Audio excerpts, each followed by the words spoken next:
बिरादरान इस्लाम और मेरे प्यारे इस्लामी भाइयों और बहनों, अस्सलाम वालेकुम।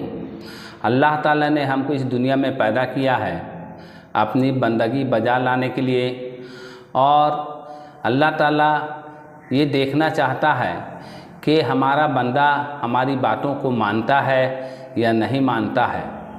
अल्लाह ताला अपने उन बंदों के लिए जो अल्लाह की बातों को मानते हैं जन्नत तैयार कर रखी है, और जो अल्लाह के साथ कुफ्र करते हैं, अल्लाह के साथ किसी को शरीक करते हैं, उसके लिए अल्लाह ताला ने जहन्नम तैयार कर रखी है। नबी करीम सल्लल्लाहु अलैहि वसल्लम के ज़माने से लोग क़यामत के बारे में पूछा करते थे कि क़यामत कब आएगी। नबी करीम सल्लल्लाहु अलैहि वसल्लम ने अपने उम्मतियों को क़यामत की कुछ निशानियां बता दी हैं। उन निशानियों के बाद जो है क़यामत आ जाएगी। क़यामत आने से पहले हज़रत ईसा अलैहिस्सलाम आसमान से उतरेंगे और दज्जाल को कत्ल करने के बाद पूरी दुनिया में इस्लामी हुकूमत कायम हो जाएगी। और उनके 40 साल हुकूमत करने के बाद जब उनका इंतकाल हो जाएगा तो उसके कई साल बाद धीरे धीरे नेकी की बातें कम होने लगेंगी और बुरी बातें बढ़ने लगेंगी। उस वक्त आसमान पर धुआं सा छा जाएगा और 40 रोज़ तक आसमान पर धुआं छाया रहेगा।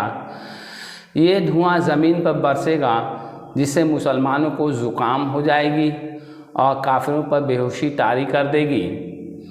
40 रोज़ के बाद आसमान साफ़ हो जाएगा।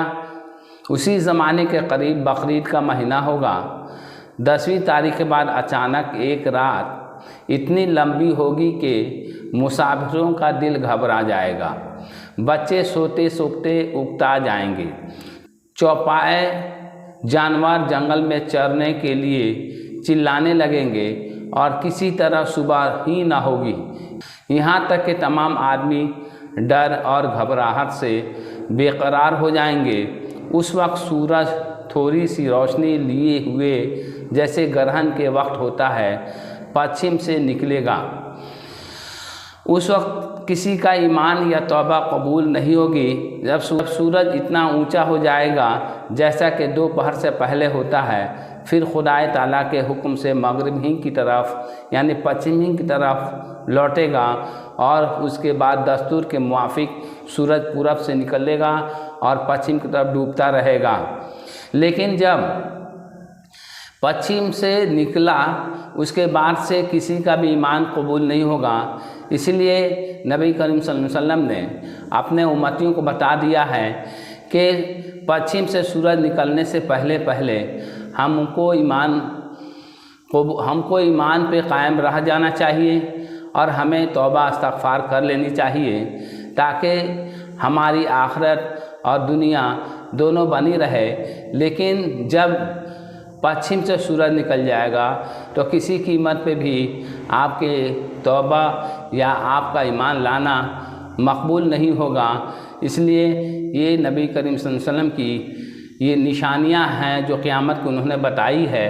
हमें उसको याद रखना चाहिए, सिर्फ सुनना नहीं चाहिए बल्कि अपनी ज़िंदगी को इस्लामी तरीक़े के मुताबिक ढालना चाहिए। ऐसा ना हो कि बाद में हम खसारे वाले पड़ जाएं। सुनने और पढ़ने से कुछ नहीं होता है। जब तक कि इंसान किसी काम पर किसी बात पर अमल नहीं करता है उस वक्त उसके असरात जो है उसके जीवन में या उसके ऊपर नहीं पड़ते हैं। इसलिए जब आप अमल कीजिएगा, नेकी के बातों पर चलिएगा, तभी आपके जीवन के अंदर परिवर्तन होगा।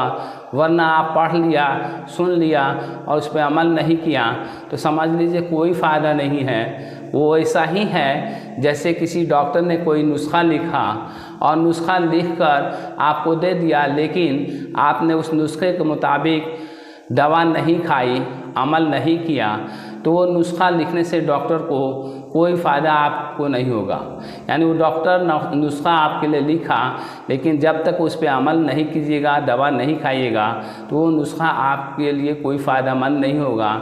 उसी तरह जब तक आप अमल नहीं कीजिएगा तब तक कोई भी बात जो है आपको फ़ायदा नहीं पहुंचाएगी, कोई भी नसीहत जो है आपको फ़ायदा नहीं पहुंचाएगी।